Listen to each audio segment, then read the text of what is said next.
नमस्कार दोस्तों, आप देख रहे हैं कृषि जागरण और मैं हूं आपके साथ पारुल यादव। बिना देर किए फटाफट नजर डालते हैं कृषि बुलेटिन में आज की बड़ी हेडलाइंस पर।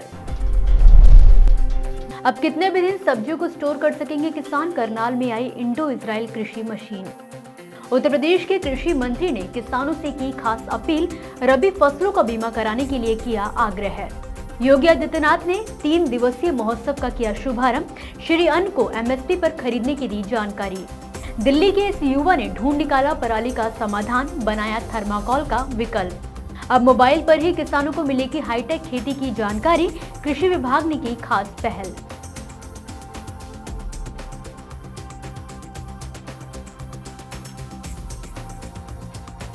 किसानों के साथ अक्सर कोल्ड स्टोरेज की समस्या देखने को मिलती है।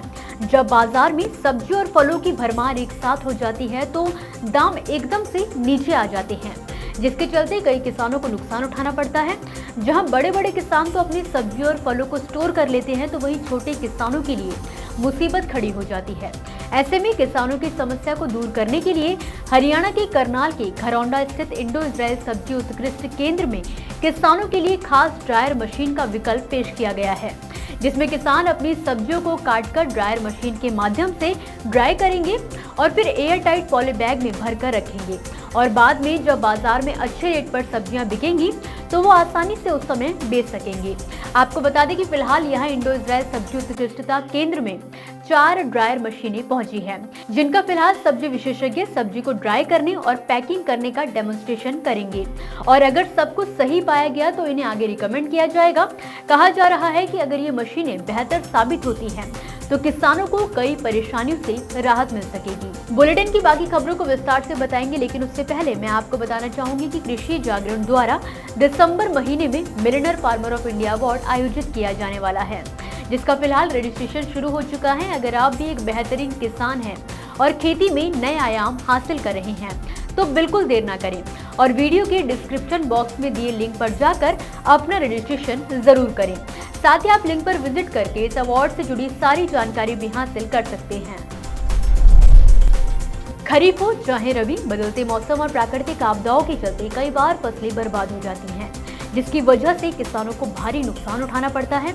ऐसे में किसानों के नुकसान को इस रबी सीजन कम करने के लिए हाल ही में उत्तर प्रदेश के कृषि मंत्री सूर्य प्रताप शाही ने राज्य के सभी किसानों से अपील की है कि वो रबी सीजन 2023 में अपने फसलों का बीमा जरूर करा ले। उन्होंने कहा कि ऐसा करने से आपदा की स्थिति में संभावित नुकसान की भरपाई हो सकेगी, वहीं किसान भी नुकसान से बच सकेंगे। योजना के बारे में अधिक जानकारी देते हुए कृषि मंत्री ने कहा कि प्रधानमंत्री फसल बीमा योजना एक महत्वपूर्ण योजना है जो किसानों को बुरे हालातों में सुरक्षा कवच प्रदान करती है। इसी के साथ जो किसान अपनी रबी फसलों का बीमा कराना चाहते हैं उनके लिए सरकार की ओर से 31 दिसंबर 2023 को अंतिम तारीख के तौर पर निर्धारित किया गया है। आपको जानकारी के लिए बता दें कि पीएम फसल बीमा योजना में रबी की फसलों के लिए सिर्फ 1.5% प्रीमियम ही किसानों को अपनी जेब से देना होता है, जबकि शेष प्रीमियम राशि का भुगतान राज्य और केंद्र सरकार अपने बजट से करती है। उत्तर प्रदेश की राजधानी लखनऊ में आज यानी कि 27 अक्टूबर को इंदिरा गांधी प्रतिष्ठान में 3 दिवसीय अंतर्राष्ट्रीय श्री अन्न महोत्सव का शुभारंभ किया गया। इस खास मौके पर मुख्य अतिथि के तौर पर प्रदेश के मुख्यमंत्री योगी आदित्यनाथ और कृषि मंत्री सूर्य प्रताप शाही मौजूद रहे।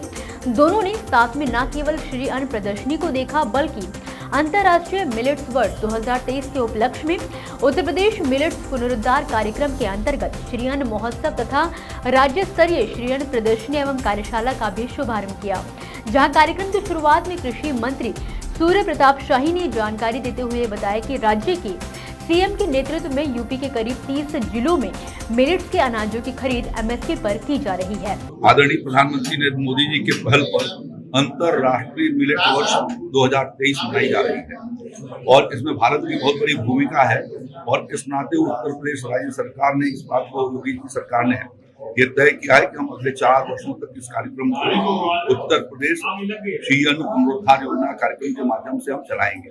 उसी क्रम में आज श्री अन्न महोत्सव का शुभारंभ हुआ है जो अगले 3 दिन तक चलेगा इसके भीतर जो किसानों ने काम किया है वो, जो हमारे वैज्ञानिक हैं वो, साथ साथ में जो प्रोसेसिंग कर रहे हैं वो, और इसके अलावा जो उससे व्यंजन तैयार करके आम जनमानस को उपलब्ध करा सकेंगे, वो कैसे बीज से लेकर के बाजार तक वो फैसिलिटी खड़ा हो, जिससे किसान की आमदनी और बाकी उसमें लगे हुए लोगों की बढ़े। इस दिशा में यह एक ठोस प्रयास है और इसके माध्यम से कुपोषण की समस्या समाप्त होगी और पोषण युक्त अन्न हमारे प्रदेशवासियों को मिल सकेगा, देशवासियों को मिल सकेगा।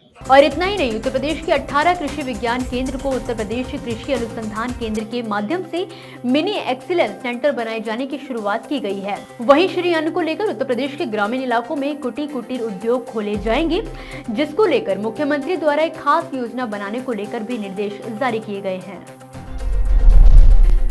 खरीफ सीजन खत्म होने के बाद किसान आमतौर पर रबी सीजन के लिए फसलों की तैयारी में जुट जाते हैं। इसी के साथ पंजाब, हरियाणा, उत्तर प्रदेश समेत आसपास के राज्यों में पराली जलाने के मामले भी सामने आने लगते हैं। वहीं अभी की बात करें तो दिल्ली एनसीआर में प्रदूषण का स्तर हर दिन बढ़ता देखा जा रहा है, जिस पर लगाम लगाने के लिए दिल्ली के रहने वाले अर्पित धूपर ने एक ऐसा हल निकाला है जिसके जरिए किसान पराली से कमाई कर सकेंगे। दरअसल अर्पित पराली का इस्तेमाल कर जैविक प्रोडक्ट्स बना रहे हैं। आपको बता दें कि 2020 में अर्पित ने बढ़ते प्रदूषण के कारण पराली को समझना शुरू किया था और 2 साल की रिसर्च के बाद एक ऐसा जैविक प्रोडक्ट तैयार किया जिससे पराली का इस्तेमाल किया जाता है। अर्पित ने पराली और मशरूम के मिक्सचर से एक ऐसा जैविक पदार्थ बनाया था जो थर्माकोल के विकल्प के तौर पर काम करता है। अब वो कई बायोडिग्रेडेबल प्रोडक्ट्स बना रहे हैं, साथ ही किसानों की पराली जलाने की समस्या को भी दूर कर रहे हैं। हाईटेक खेती से जुड़ने के लिए अब जल्द ही किसानों को सुविधा उनके मोबाइल फोन पर ही मिल सकेगी। दरअसल हाल ही में उत्तर प्रदेश के मुरादाबाद जिले के किसानों के लिए कृषि विभाग की तरफ से एक खास पहल को अंजाम दिया गया है। इस पहल के तहत कृषि विभाग की ओर से किसानों की सुविधा के लिए एक व्हाट्सएप ग्रुप बनाया जा रहा है, जिसमें कृषि योजनाओं की जानकारी दी जाएगी। इसमें वैज्ञानिकों के सुझाव भी शामिल किए जाएंगे। किसान कम खर्च में फसल की बेहतर पैदावार कैसे ले सकते हैं, ऐसी तमाम जानकारी हासिल कर सकेंगे। खास तौर से एक ग्रुप में किसानों को किसान उत्पादक संगठनों के बारे में जानकारी भी दी जाएगी, साथ ही उन्हें इसके लिए प्रोत्साहित भी किया जाएगा। योजना के तहत पहले इस ग्रुप में करीब 500 किसानों को जोड़ा जाएगा जो हाईटेक खेती करने के इच्छुक हैं। इस बारे में अधिक जानकारी देते हुए जिला कृषि अधिकारी ने बताया कि इसमें वैज्ञानिकों के सुझाव भी शामिल किए जाएंगे, जिसके चलते खेती से जुड़ी किसी भी जानकारी के लिए किसानों को इधर उधर भटकने की जरूरत नहीं पड़ेगी। उन्हें उनकी सारी समस्याओं का समाधान इस ग्रुप में कृषि वैज्ञानिकों और सह किसानों के माध्यम से मिल जाएगा। तो दोस्तों, आज के कृषि बुलेटिन की बड़ी खबरों में फिलहाल के लिए बस इतना ही। आप मुझे दीजिए इजाजत और खेती किसानी से जुड़ी अपडेट के लिए देखते रहिए कृषि जागरण। धन्यवाद।